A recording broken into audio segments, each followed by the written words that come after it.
Happy independence day.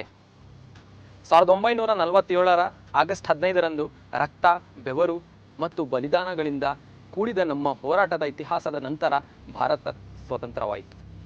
Mahatma Gandhi, Bhagat Singh, Subhash Chandra Bose, Sardar Patel ಮತ್ತು ಇತರ ಅಸಂಖ್ಯ ವೀರರ ತ್ಯಾಗವನ್ನು ನಾವು ಎಂದಿಗೂ ಮರೆಯಲಾಗದು. ಕನ್ನಡ ನಾಡಿನಿಂದಲೂ ಕಿತ್ತೂರು ಚೆನ್ನಮ್ಮ, ಸಂಗೊಳ್ಳಿ ರಾಯಣ್ಣ, ಟಿಪ್ಪು ಸುಲ್ತಾನ್ ಬ್ರಿಟಿಷರಿಗೆ ಎದುರಾಗಿ ಹೋರಾಡಿದ್ದರು.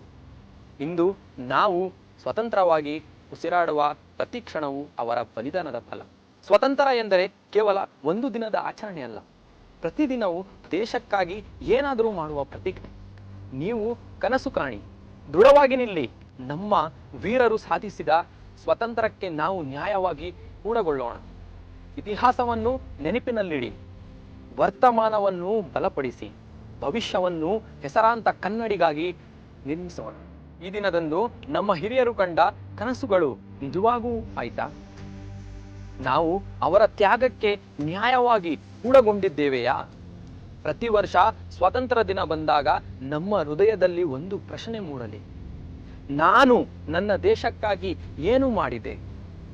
ಸ್ವಾತಂತ್ರ್ಯದ ಮಹತ್ವವನ್ನು ಅರ್ಥ ಮಾಡಿಕೊಂಡು ಒಗ್ಗಟ್ಟು, ಕರ್ತವ್ಯ ಮತ್ತು ದೇಶಭಕ್ತಿಯಿಂದ ಭಾರತವನ್ನು ಮತ್ತಷ್ಟು ಹಿರಿಯಗೊಳಿಸೋಣ. ನಮ್ಮ ಈ ದೇಶವನ್ನು ಒಗ್ಗಟ್ಟಿನಿಂದ, ನ್ಯಾಯದಿಂದ ಬಲಪಡಿಸೋಣ. ಜೈ ಹಿಂದ್, ಜೈ ಕರ್ನಾಟಕ. ಮತ್ತೊಂದ್ಸಲಿ ಎಲ್ರಿಗೂ ಸ್ವಾತಂತ್ರ್ಯ ದಿನದ ಹಾರ್ದಿಕ ಶುಭಾಶಯಗಳು.